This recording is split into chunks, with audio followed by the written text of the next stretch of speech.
मी धाडसी योद्धे राजू हाके खरं तर तुमचे प्रयत्नच नव्या इतिहासाची बीज रोवत आहेत आणि म्हणून तुमच्या संघर्षाला आणि तुमच्या न थकणाऱ्या निर्धाराला मी मनापासून सॅल्यूट करतो आणि हा सुंदर कार्यक्रम आयोजित केला त्याबद्दल मनापासून धन्यवाद देतो। आमच्या कविता पाहून कविता ऐकून इथले प्रस्थापित म्हणतात सर, त्यांचं म्हणणं की सर तुमची कविता कविता वाटत नाही। त्यांचं म्हणणं असं की सर तुमची कविता कविता वाटत नाही। असं कुठं असतं का? झरा तुमचा आटत नाही।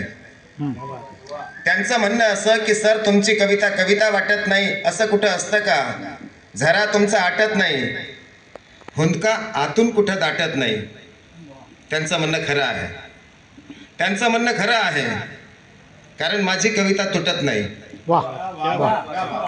माझी कविता तुटत नाही, मागे हटत नाही, लाळ घोटत नाही, थुंकी कुणाची चाटत नाही, पंख कुणाचे छाटत नाही, फुकट काही वाटत नाही, पापड कुणाचा लाटत नाही, ती फाटत नाही, कुणाच्या ताटातला घास लुटत नाही, ती परिवर्तनाची भाषा करते, परंपरेची झुल पांघरून आयत्या पाट्यावर मिऱ्या वाटत नाही।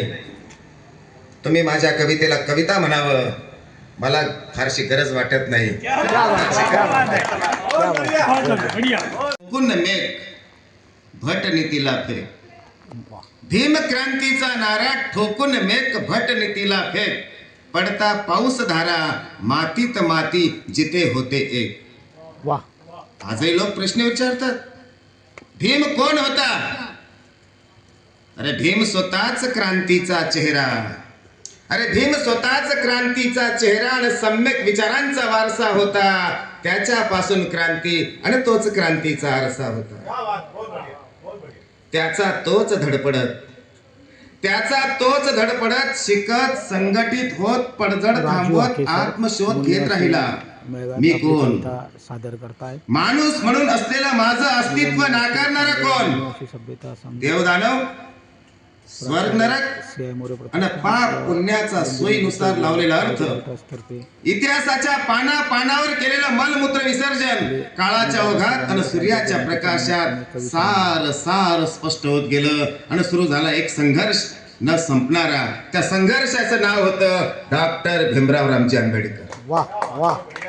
या मंचावरून प्रस्थापितांना ठणकावून सांगतो, अरे तुमच्या